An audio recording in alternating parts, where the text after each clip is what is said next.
안녕하세요. 생존자입니다. 최근에 유가가 다시 오르기 시작을 했죠. 그래서 이제 매스미디어나 연준이 이게 이제 인플레이션이 상승으로 다시 전환하는 게 아니냐라는 이제 얘기를 하면서 굉장히 이제 우려를 하고 있습니다. 근데 정말 이 인플레이션이 작년처럼 그렇게 무지막지하게 다시 오르게 될지 같이 한번 살펴보는 시간을 가져보도록 하겠습니다. 얼마 전까지만 해도 WTI가 이제 $60대에 이제 머무르고 있었는데 그게 바로 지금 $90를 향해 벌써 달려가고 있는 상황이죠. 이제 CPI도 지난달에 소폭 상승을 했습니다. 근데 이제 이거는 베이스 이펙트 효과인데요. 유가가 작년부터 떨어지기 시작하면서 그게 이제 전년 대비로 봤을 때는 이제 상승으로 나타나게 된 거고, 그게 이제 CPI에 반영이 된 거죠.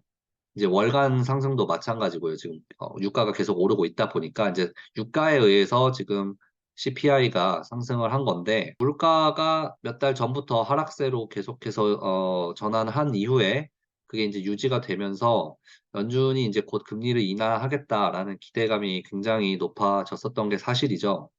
그 소프트 랜딩 시나리오 자체가 이제 연준의 이 금리 인하를 바탕으로 지금 주식 시장이나 이제 경제 전반에서 이런 얘기가 많이 나오고 있는 상황인데, 근데 이제 이거를 지켜보고 있습니다. 이제 연준은 이거를 또 건수를 잡은 거죠. 물가가 또 올라가는 것 같다. 근데 이제 연준 입장에서는 이제 물가 상승이 무엇보다 제일 중요하다 보니까 금리 인하는 택도 없고 금리를 오히려 추가로 인상을 할 수도 있고 아니면 최소한 현 상태를 유지하겠다라는 기조를 보이고 있습니다. 그러다 보니까 이제 소프트 랜딩 시나리오에서 얘기하는 것보다는 현 상황이 예상보다 오래 유지될 가능성이 이제 높아지는 건데요. 근데 이제 정말 연준이나 아니면 매스미디어가 얘기하는 대로 이 유가 상승이 인플레로의 전환을 의미하는 건지 한번 살펴볼 필요가 있습니다. 인플레를 이제 보려면 유가도 중요하지만 이 채권 시장을 좀 봐야 되는데요. 이제 그 중에서도 이제 팁스, 인플레이션이 반영된 이 채권 시장을 봐야 되는데 이 둘은 원래는 굉장히 높은 상관관계를 보입니다. 근데 지금 현재 상황에서는 이 다이버전스가 나타난 상황이라는 거죠. 그러니까 유가는 오르고 있는데 채권 시장에서는 인플레 전환이 아니고 오히려 디스인플레이션이 계속해서 심화되거나 디플레이션으로 지금 보고 있다는 거죠. 그러면 이제 왜 이런 다이버전스가 일어나고 있는 건지에 대해서 한번 생각을 해봐야 되는데, 지금 우선 그래프를 보시면은 유가가 다시 최근에 뛰기 시작한 것을 알 수가 있습니다. 그래서 작년 이제 봄, 여름, 초여름 이후에 계속해서 떨어지고 있던 유가가 지금 몇 달 사이에 다시 급격한 상승세를 보여주고 있는 거고요. 근데 이제 팁스 채권 시장을 보면 지금 현재 유가와는 다른 모습을 보여주고 있다는 거죠. 그러니까 원래는 굉장히 상관관계가 높습니다. 그래서 이 흐름을 보시면 계속해서 떨어지고 있다는 게 이제 보여지고 있는데, 최근을 보면은 이게 지금 다이버전스가 나타났다는 게 확실히 보이죠. 그러면 이제 유가가 왜 올라가고 있느냐부터 얘기를 해야 될 것 같은데, 지금 유가가 올라가고 있는 이유는 수요가 아니라 이제 공급의 문제가 큽니다. 최근에 이제 오펙이 감산을 결정한 이후에 계속해서 이제 푸시를 하고 있는 상황이고요. 그다음에 이제 작년 같은 경우에 이제 미국이 SPR이라고 하죠. 이제 Strategic 뭐 Petroleum Reserve라고 하는데 이 재고가 계속해서 떨어지고 있는 상황입니다. 근데 이제 작년 같은 경우에는 인플레가 너무 뛰다 보니까 미국이 이제 시장에 개입을 해서 재고를 풀어가지고 가격을 떨어뜨리는 그런 일을 했었는데 지금 현재는 그런 모습을 보여주고 있지는 않고요. 그다음에 이제 채굴 활동도 계속해서 감소를 하고 있습니다. 그러니까 리그 카운트라고 해서 이게 지금 그 액티비티가 계속해서 이제 떨어지고 있다는 겁니다. 그래서 이게 전부 이제 종합을 해서 나타난 결과라고 볼 수가 있는데, 특히 이제 오펙 같은 경우가 굉장히 공격적으로 이 감산을 하고 있죠. 이제 오펙 같은 경우에 특히 이제 3월 은행 위기가 있고 나서 수요가 이제 떨어질 것을 예상을 하고 그때부터 감산을 본격적으로 시작을 했죠. 그래서 이 지금 유가가 오르고 있는 이유는 뭐 리오프닝이나 이제 차이나 리오프닝은 이미 뭐 다 까발려진 지 오래고요. 그다음에 이제 소프트 랜딩 혹은 이제 경제 회복 이런 경제 전반적으로 상황이 좋아서 수요가 늘어나서 올라가고 있는 게 아니고 이 공급 물량 조절로 인해서 생기는 일시적인 가격 상승이라는 겁니다. 다르게 해석을 하면요. 오히려 이 유가 상승은 이 단기적으로는 인플레이션에 영향을 미칠 수 있겠지만 결국에는 이게 디스인플레이션 혹은 디플레이션 요소가 더 강하게 작용한다는 거죠. 이게 정말 아이러니한 건데 왜 그러냐면 일단은 소비자들의 저축이 바닥이 나고 있는 상황이죠. 팬데믹 때 인제 돈이 엄청나게 풀렸던 게 점점 더 인제 점점 고갈이 되면서 그다음 달이죠. 그러니까 10월 정도가 되면 이제 '완전히 바닥이 날 거다.'라고 예측을 하고 있는 상황이고요. 지갑이 점점 더 얇아지고 있는 상황에서 이런 유가 상승은 수요를 더욱 위축시키는 아주 강력한 요인으로 작용을 한다는 겁니다. 그러니까 인제 쓸 수 있는 돈은 한정적인데 유가가 올라가게 되면 인제 에너지가 차지하는 비중이 워낙 크죠. 이 에너지에 돈을 쓰게 되면 다른 쪽에 인제 돈을 쓸 수가 없는 그런 이유 때문에 결국에는 수요가 더 줄 수밖에 없는 거고요. 그다음에 인제 여기 추가 악재로 대두가 되고 있는 게 인제 다음 달부터 이 학자금 대출 상환이 다시 재개가 된다라는 거죠. 인제 평균 한 800불 정도로 잡고 있는데 물가가 올라 가지고 여기에 인제 추가로 들어가는 돈 이런 것들이 종합을 했을 때 여기에 인제 학자금 대출까지 재개가 되면 아주 그 소비자 입장에서는 최악의 상황이라는 겁니다. 근데 인제 이거는 쪼끔 저는 까 봐야 알 것 같긴 한데 왜냐하면은 이게 지금 행정부랑 입법부랑 분열이 돼 있는 상태에서 이거를 무작정 푸시를 하는 게 쉽지가 않거든요. 일단은 10월 월부터라고 얘기가 돼 있기는 합니다마는 정말로 그렇게 될지는 미지수라는 거죠, 현재 상황에서는.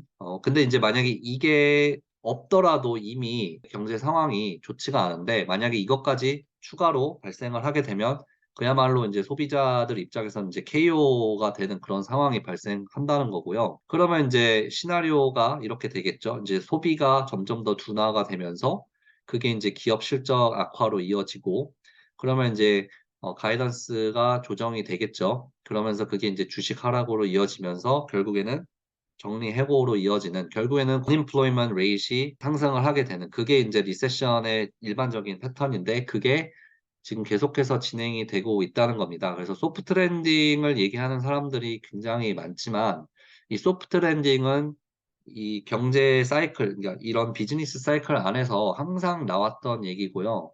그게 인제 팬데믹 때문에 쪼끔 지연이 되거나 혹은 인제 혼란이 좀 더 가중됐을 뿐이지 결국에는 큰 틀에서 보면 이 사이클은 계속해서 유효하다는 거죠. 인제 이 그래프에서도 알 수 있지만 이 팬데믹 때 저축 상황이 굉장히 좋았죠. 왜냐하면 정부에서 그 은행에 돈을 계속해서 꽂아 줬었기 때문에. 근데 이제 그게 결국에는 감소를 하면서 고갈이 될 상황에 지금 처해 있다는 거고 완전히 고갈이 되는 게 10월 그러니까 다음 달로 인제 예측을 하고 있습니다. 인제 샌프란 연준에서 인제 그렇게 예측을 하고 있고 근데 인제 지금 현재 이런 상황이 굉장히 좀 기시감이 많이 든다는 건데요. 그게 바로 인제 2007년 8년 이 상황과 거의 유사하다는 거죠. 2007 년에도 보시면은 인제 2006 년부터 본격적으로 사이클이 턴을 하기 시작을 했는데 아니다. 지금 소프트 랜딩이 그때도 얘기가 나왔었고요. 근데 2007 년에 다시 유가가 상승을 하기 시작을 했죠. 그게 인제 2008년 여름에 140 불이라는 인제 최고치를 찍었는데 결국에는 그게 인제 수요가 박살이 났고 경기 침체에 돌입을 하게 됐습니다. 이제 NBER이라는 곳에서 보통 인제 officially recession을 인제 얘기를 하는데 그 기준으로 보면 인제 2007년 12 월에 이미 리세션에 돌입을 했다는 거고 근데 인제 이때 웃긴 거는 이미 리세션에 들어와 있었는데도 불구하고 연준은 이 유가가 올라가는 것을 보면서 인플레를 얘기를 하고 그렇기 때문에 "금리를 올려야 된다. 금리를 유지해야 된다." 이런 기조를 보였다는 거죠. 그리고 S&P 500 같은 경우에는 2007년 10 월에 전고점을 찍었습니다. 그러니까 이미 2006 년부터 턴을 하기 시작해서 2007 년부터 인제 본격적으로 하락이 진행이 되고 있었는데 주식 시장은 10 월에 전고점을 찍었고 그러다 보니까 계속해서 언론에서 나오는 얘기는 소프트 랜딩이었고 그때 인제 리세션을 얘기했던 사람들은 바보 취급을 받았었죠. 이제 연준은 참고로 이제 2007년 10월부터 금리 인하를 본격적으로 하기 시작했고 2008년에 아주 급격하게 인하를 합니다. 뭐 한 번에 50 basis point, 75 basis point 이런 식으로 이제 무자비하게 인하를 하기 시작한다는 거고요. 그래서 지금 이제 정리를 조금 하자면 지금 현재의 유가 상승은 경제가 좋아서 반등으로 생기는 수요에 의한 상승이 아니고 공급의 기인한 현상입니다. 특히 이제 오펙에서 아주 공격적으로 감산을 하고 있기 때문에 이제 그 부분이 좀 크다고 볼 수 있고 따라서 소프트 랜딩과는 관련이 없습니다. 근데 이제 이런 유가 상승이 단기적으로는 CPI에 반영이 되면서 마치 인플레가 계속해서 올라갈 것처럼 보일 수가 있는데 결국에는 이 CPI가 유가로 인해서 올라가는 것보다 수요 하락과 그다음에 이제 렌트가 계속 하락을 하고 있다고 얘기를 했죠. 이 렌트가 이 반영되는 시점은 굉장히 지금 딜레이가 크기 때문에 지금부터 계속해서 이제 반영이 될 예정입니다. 그래서 유가가 올라가더라도 그 나머지 부분이 결국에는 강한 악재로 작용을 하면서 CPI가 하락을 할 수밖에 없고 그거는 이제 디스인플레이션 혹은 이제 디플레이션 요소라는 거고요. 그게 이제 소비자 입장에서는 아주 최악의 상황으로 이제 강한 악재로 작용을 하고 거기다가 이제 그 학자금 대출까지 만약에 정말로 재개가 된다고 하면 그 시간이 더 빨라지겠죠. 그러면 결국에는 수요 하락으로 인한 리세션으로 갈 수밖에 없다는 거죠.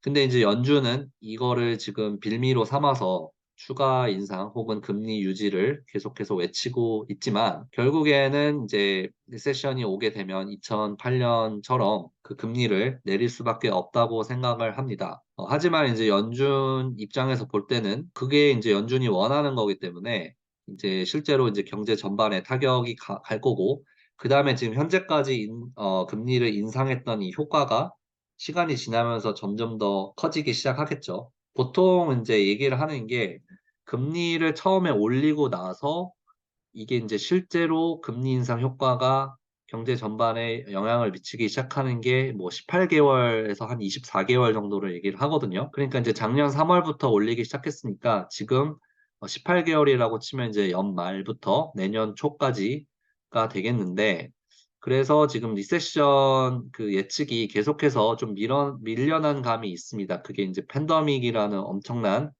외적 요소가 작용을 했기 때문에 일반적인 비즈니스 사이클이랑은 쪼끔 다른 면이 있지만 인제 큰 틀에서 봤을 때는 계속해서 유효하다는 거죠. 이 리세션을 아직까지는 이 주식 시장 같은 경우에는 이거를 이제 반영이 제대로 되지 않았지만 결국에는 저는 인제 조정이 강하게 올 거라고 생각을 하고 물론 저는 이 이후에는 다시 인제 오를 거라고 생각을 하지만은 지금 현재의 소프트 랜딩 계속해서 이게 유지될 거다라고는 이제 생각을 하지가 않기 때문에 계속해서 좀 보수적으로 볼 수밖에 없는 상황이라는 거고요. 그래서 오늘은 인제 이 유가 상승은 이 소프트 랜딩과는 이제 아무 관련이 없다. 단기적으로는 인플레이션의 요소로 작용을 하겠지만 결국에는 이게 이 수요 하락에 강한 악재로 작용을 하면서 디스인플레이션이나 이제 디플레이션 요소로 작용할 가능성이 훨씬 높다라는 점에 대해서 한번 같이 알아봤고요. 다음 시간에 더 좋은 영상으로 찾아뵙도록 하겠습니다. 감사합니다.